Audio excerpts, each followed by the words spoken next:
Første spørgsmål. Hvad hedder du? Jeg hedder Jimmy, kommer fra Vejle. Ja, hvor gammel er du?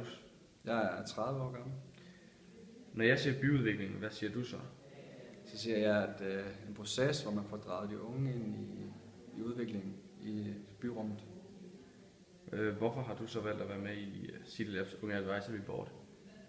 Det er helt klart for ligesom at komme med til at få en indflydelse på, hvordan man ledes det skal udvikle sig med udviklingen i byrummet. Hvis du skal nævne 3 ting, der skulle spænde ben for, at du deltager mere aktivt i udviklingen af din by, hvad skulle det så være?